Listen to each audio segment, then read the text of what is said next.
Le succès aime le silence, non pas parce qu'il est secret ou mystérieux, mais parce qu'il a besoin de temps et d'espace pour se développer. Le succès, comme une graine, commence discrètement sous la terre.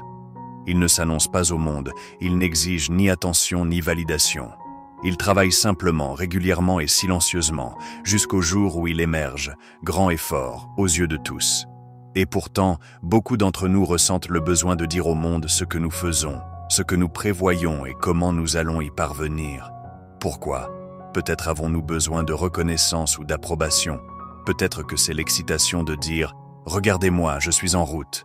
Mais voici le problème. Plus vous parlez de vos plans, moins vous avez d'énergie pour les réaliser réellement. C'est un paradoxe étrange, n'est-ce pas? Partager trop tôt peut drainer l'élan même dont vous avez besoin pour réussir. Au fil des années, dans le domaine des affaires et du développement personnel, j'ai vu ce phénomène se produire encore et encore. Des personnes avec de grandes idées et de nobles ambitions, des idées qui pourraient changer leur vie, finissent par se dissuader elles-mêmes de ce qu'elles voulaient accomplir. Comment? En parlant trop tôt à trop de gens. Elles exposent leurs rêves au vent glacial du doute, de la critique et de la distraction.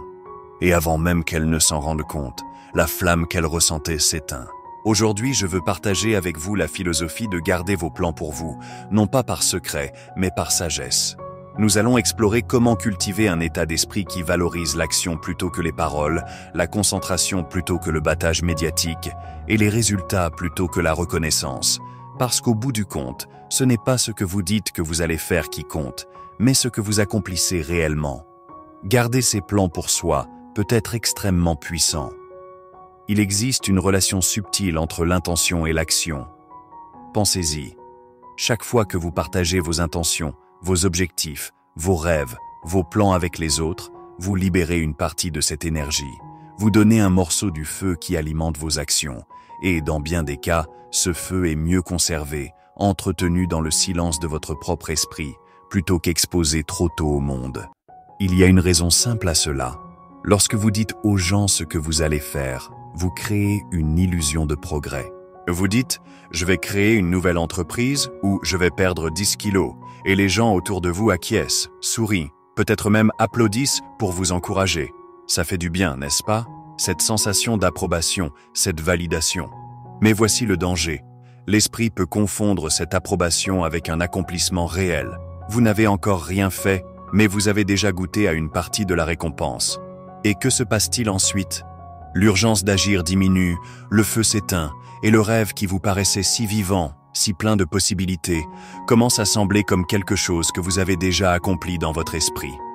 Alors, vous vous installez dans un état de confort, et l'action, ce travail difficile mais nécessaire pour transformer le rêve en réalité, est reporté. C'est ainsi que les rêves meurent dans le berceau des bonnes intentions. Certains pourraient dire « Mais n'est-il pas bon de partager ses plans? Cela ne nous rend-il pas plus responsables ?» Eh bien, la responsabilité a sa place, mais seulement avec les bonnes personnes et au bon moment. Voyez-vous, tout le monde n'est pas capable de comprendre vos plans. Certains remettront en question vos motivations ou douteront de vos capacités. Ils ne le diront peut-être pas ouvertement, mais leur scepticisme flottera dans l'air comme une ombre sur votre ambition. Et si vous n'êtes pas prudent, cette ombre peut s'infiltrer dans votre propre esprit. Soudainement, vous commencez à douter. Vous vous demandez s'ils ont raison, si votre idée est aussi bonne que vous le pensiez. Je ne dis pas que vous ne devriez jamais partager vos idées. Non, ce n'est pas la question. L'important, c'est de partager avec discernement, avec réflexion et seulement au bon moment. Vous devez protéger votre vision dans ses premiers stades, comme un jardinier protège ses jeunes plantes du gel. Partagez vos plans avec des personnes qui les nourriront, et non avec celles qui les piétineront. Cherchez des mentors ou des amis proches qui veulent sincèrement vous voir réussir. Mais même dans ce cas, gardez les détails au minimum. Ne laissez pas vos idées devenir un spectacle avant qu'elles n'aient eu le temps de grandir.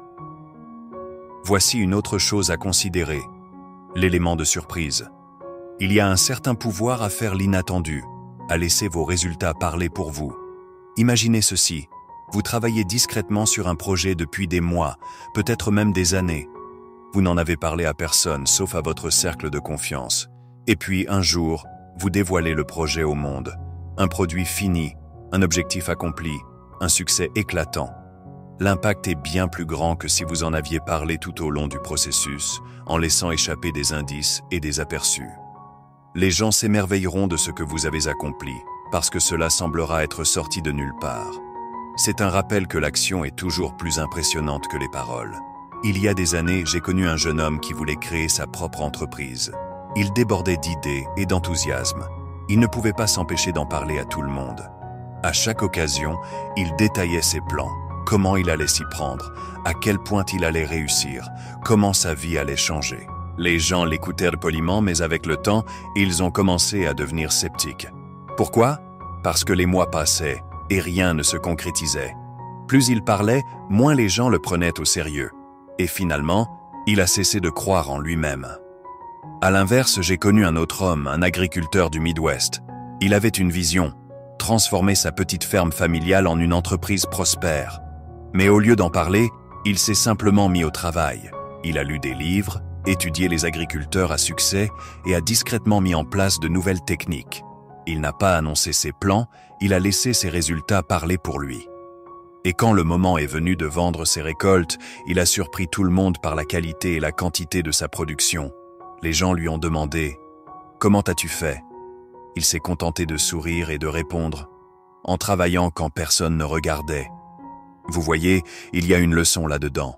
Moins vous parlez, plus vous avez de temps et d'énergie pour agir. Moins vous cherchez de validation, plus vous développez votre propre confiance. Et moins vous partagez vos plans trop tôt, plus vous gardez le contrôle de votre propre histoire. Il ne s'agit pas de secret, mais de stratégie. Il s'agit de comprendre que vos rêves valent la peine d'être protégés et que vos actions parleront toujours plus fort que vos mots.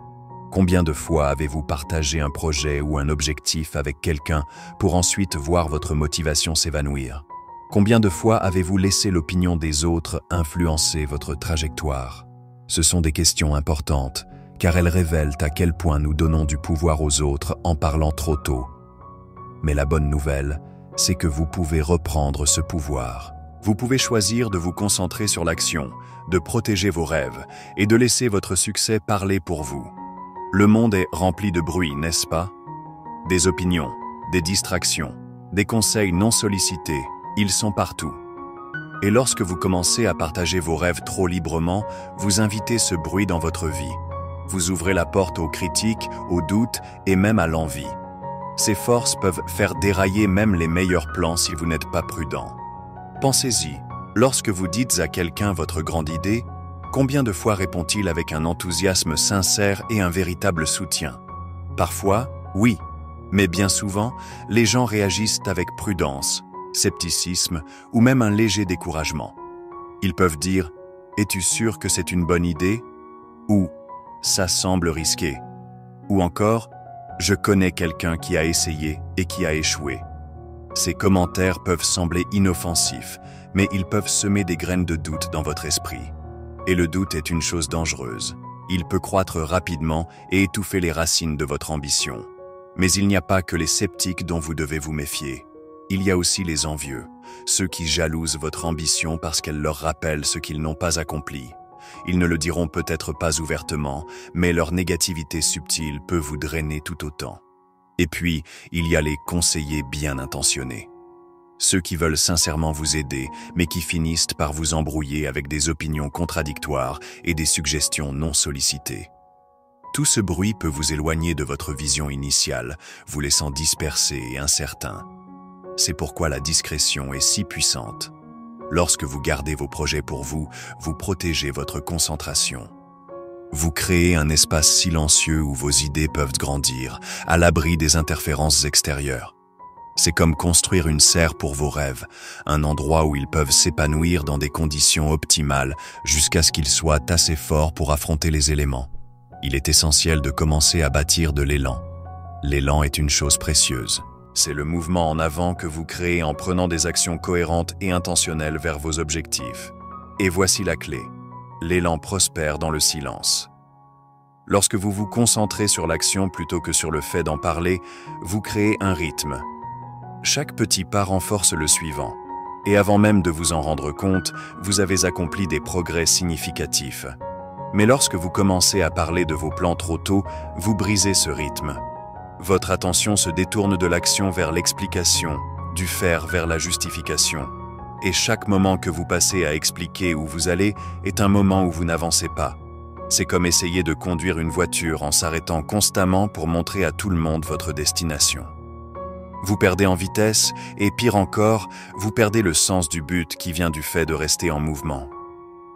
Je veux partager avec vous une autre histoire qui illustre le pouvoir de l'élan et de la discrétion. Un ami à moi avait décidé d'écrire un livre. C'était son rêve de toujours et il était déterminé à le réaliser. Mais au lieu d'annoncer son projet au monde, il s'est fixé un objectif simple: écrire 500 mots par jour, chaque jour, jusqu'à ce que le livre soit terminé. Il n'en a parlé à personne, pas même à ses amis les plus proches. Il s'est simplement mis au travail, jour après jour, en silence.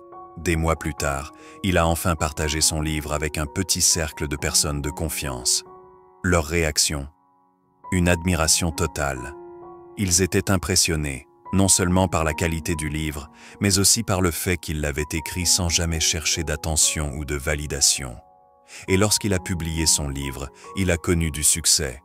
Pas grâce à de grandes annonces, mais parce que le travail parlait de lui-même. Maintenant, laissez-moi vous parler d'un autre ami, quelqu'un qui était tout aussi passionné par l'écriture. Mais au lieu de se mettre au travail, il a passé des mois à parler de ses plans. Il appelait sans cesse pour donner des mises à jour, partager des brouillons, demander des avis sur chaque petit détail. Plus il en parlait, moins il écrivait. Et finalement, son projet a perdu de l'élan et s'est éteint. Pourquoi? Parce qu'il avait gaspillé toute son énergie à chercher de l'approbation au lieu de bâtir une dynamique d'action. Il y a une leçon puissante dans ces deux histoires. L'action engendre la confiance, alors qu'un excès de parole engendre l'hésitation. Quand vous prenez des mesures concrètes, même petites, vous prouvez à vous-même que vous en êtes capable. 0, 0, 14, 0, 4. Vous construisez un historique de réussite, un sentiment d'accomplissement qui nourrit votre progression. Mais quand vous parlez trop, vous restez coincé dans le monde des possibilités, ce qui pourrait être, ce qui pourrait arriver, sans jamais franchir le pont vers la réalité. Certaines personnes s'inquiètent que garder leurs plans privés les fasse paraître secrets ou distants. Mais voici la vérité. La discrétion n'est pas une manière d'exclure les autres, c'est une façon de préserver votre concentration. C'est reconnaître que vos rêves sont précieux et que tout le monde ne mérite pas une place au premier rang de votre parcours. Pensez-y de cette manière. Lorsque vous plantez un jardin, vous ne laissez pas tout le quartier marcher sur la terre avant que les graines n'aient germé. Vous protégez le sol, vous l'arrosez avec soin et vous attendez que les premières pousses apparaissent. Ce n'est qu'alors que vous invitez les autres à admirer le fruit de votre travail. Le même principe s'applique à vos objectifs. En les gardant privés, vous n'êtes pas secret, vous êtes stratégique. Vous vous donnez l'espace nécessaire pour grandir, apprendre et vous adapter sans la pression des attentes extérieures. Et quand le moment viendra de partager votre succès, il sera d'autant plus puissant parce qu'il reposera sur des résultats concrets. Alors, voici un défi pour vous. La prochaine fois que vous vous fixez un objectif, résistez à l'envie de l'annoncer au monde. Canalisez plutôt cette énergie dans l'action. Écrivez votre objectif, faites un plan et prenez la première mesure, calmement, délibérément et avec une concentration totale. Rappelez-vous que le but n'est pas d'impressionner les autres avec vos intentions, mais de vous impressionner vous-même avec vos réalisations. Il y a quelque chose de profondément libérateur dans le fait d'avancer en silence. Cela vous libère du poids des attentes extérieures et vous permet d'opérer selon vos propres termes. Pensez-y. Lorsque vous annoncez vos plans au monde, vous vous mettez sous les projecteurs. Soudainement, les gens vous regardent, attendent et, peut-être même, jugent. Cette pression peut être étouffante, surtout dans les premières étapes d'un projet, lorsque tout est encore incertain et fluide. Le succès n'est presque jamais une ligne droite. C'est un chemin fait d'essais et d'erreurs, de 2 pas en avant, 1 pas en arrière. Et lorsque vous êtes sous le regard du public, ces revers semblent amplifiés. Chaque erreur devient une source potentielle de critique. Chaque retard, un sujet de discussion. Mais lorsque vous gardez vos plans privés, vous vous offrez la liberté d'échouer discrètement, d'apprendre de vos erreurs sans le poids du jugement extérieur. C'est pourquoi la discrétion n'est pas seulement une stratégie, c'est un cadeau que vous vous offrez. C'est une manière de créer un espace sûr où vous pouvez expérimenter, grandir et affiner vos idées sans distraction. Et voici la beauté de la chose. Lorsque vous ne recherchez pas l'approbation ou la validation, vous devenez plus connecté à vos propres instincts. Vous commencez à vous faire davantage confiance. Vous apprenez à compter sur votre propre jugement plutôt que sur l'opinion des autres. Je sais ce que vous pensez. Mais le retour des autres n'est-il pas important? N'ai-je pas besoin d'avis pour améliorer mes idées? Et la réponse est oui, le retour est inestimable. Mais il doit venir au bon moment et des bonnes personnes. Tout le monde n'est pas qualifié pour vous donner un avis constructif. Et chaque étape de votre parcours n'est pas forcément le bon moment pour le demander. Au début, lorsque votre vision est encore en formation, il vaut mieux se concentrer sur le travail lui-même. Une fois que vous avez progressé, une fois que vous avez construit quelque chose de tangible, c'est à ce moment-là que vous pouvez inviter un retour d'expérience. Et uniquement de personnes que vous respectez et en qui vous avez confiance. J'ai travaillé avec un homme qui avait un talent incroyable pour repérer les opportunités. Il avait un don pour voir le potentiel là où d'autres ne voyaient que des obstacles. Mais il avait un défaut fatal, il ne pouvait pas s'empêcher de parler de ses idées. Dès qu'il trouvait un nouveau concept, il se précipitait pour le partager avec quiconque voulait bien l'écouter. Et que se passait-il? La plupart du temps, quelqu'un d'autre mettait son idée en œuvre avant lui. Il perdait son avantage en révélant ses plans trop tôt. En revanche, j'ai connu un autre entrepreneur, un homme discret, peu flamboyant. Il ne faisait pas de grands discours sur ses projets, il n'était ni vantard ni bruyant, mais il avait une capacité remarquable à exécuter. Pendant que les autres parlaient, lui, il construisait. Et lorsqu'il dévoilait son travail, il était toujours impressionnant. Bien pensé, peaufiné et prêt à être lancé. Il n'avait pas besoin d'annoncer ses intentions, car ses résultats parlaient pour lui. Ce qui nous amène à un principe essentiel. Vos résultats sont votre meilleure publicité. Lorsque vous accomplissez quelque chose d'important, les gens le remarqueront, sans que vous ayez besoin de dire un mot. Votre succès attirera naturellement l'attention, et cette attention sera bien plus significative que tout ce que vous auriez pu générer en parlant trop tôt de vos plans. Pensez-y comme un effet d'onde. Vos actions créent des vagues qui s'étendent loin et touchent les gens d'une manière que les mots ne pourraient jamais égaler. Mais il y a une autre raison pour laquelle il est important de garder ses plans privés, et c'est une raison souvent sous-estimée. Elle concerne le pouvoir de la concentration.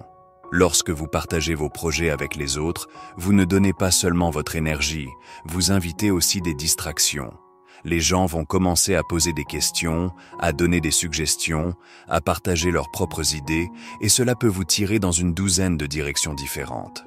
Avant même de vous en rendre compte, vous avez perdu de vue votre objectif initial. Votre vision, autrefois claire, devient embrouillée. La concentration est l'une des ressources les plus précieuses que vous possédez.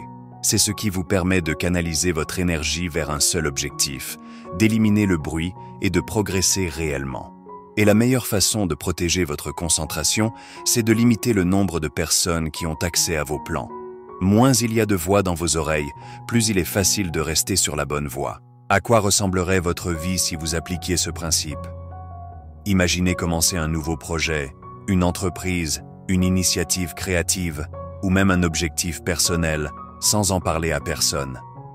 Imaginez travailler en silence, de manière constante, sans chercher d'approbation ou de validation.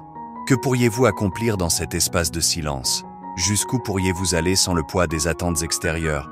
C'est l'essence même de ce dont nous parlons aujourd'hui, la liberté de travailler à votre manière, le pouvoir de laisser vos actions parler plus fort que vos paroles, et la sagesse de protéger vos rêves jusqu'à ce qu'ils soient prêts à être révélés.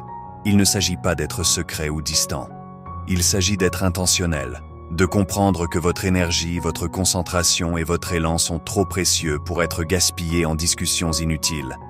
Et quand viendra le moment de révéler ce sur quoi vous avez travaillé, quand les résultats seront visibles aux yeux de tous, vous réaliserez que votre succès a une force, une substance que les paroles seules ne pourraient jamais transmettre.